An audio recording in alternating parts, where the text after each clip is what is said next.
ಈ ಅಧಿಕಾರ ಹಂಚಿಕೆ ಮಾಡ್ಕೊಂಡಿರೋ ವಿಚಾರ ಇದೆಯಲ್ಲ, ಒಪ್ಪಂದನೋ ಹಂಚಿಕೆನೋ, ಎಷ್ಟೆಷ್ಟು ತಿಂಗಳು ಯಾರ್ಯಾರು ಅಂತಾನೋ, ಎಷ್ಟು ವರ್ಷ ಯಾರು ಅಧಿಕಾರ ಮಾಡಬೇಕು ಅಂತಾನೋ, ಇವ್ಯಾವ ವಿಚಾರ ಕೂಡ ನಮ್ಮ ಗಮನಕ್ಕೆ ಬಂದಿಲ್ಲ.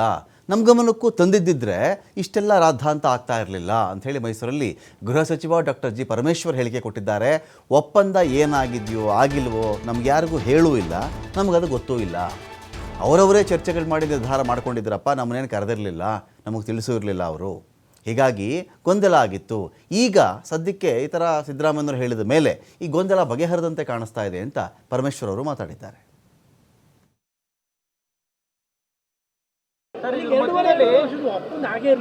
ನಮಗೆ ಗೊತ್ತಿಲ್ಲ, ಅದೆಲ್ಲ ನಮ್ಮವರೆಗೂ ಬರಲೇ ಇಲ್ಲ. ಅದು ನಮ್ಮ ತನಕ ಯಾರಾದರೂ ಬಂದು ಹೇಳಿದರೆ, ನಮ್ಮ CLP ಸಭೆಯಲ್ಲಿ ನಮ್ಮ ಜನರಲ್ ಸೆಕ್ರೆಟರಿಗಳು ಬರ್ತಾರೆ, ಅನೇಕ ಸಂದರ್ಭದಲ್ಲಿ ಸಭೆ ಮಾಡಿದ್ದಾರೆ. ಅವ್ರು ಯಾರಾದರೂ ಹೇಳಿದರೆ ಬಹುಶಃ ಈ ಗೊಂದಲನೂ ಕೂಡ ಆಗ್ತಾ ಇರಲಿಲ್ವೋ ಏನೋ. ನಮಗೆ ಗೊತ್ತಿಲ್ಲ, ಅದೆಲ್ಲ ನಮ್ಮವರೆಗೂ ಬರಲೇ ಇಲ್ಲ. ಅದು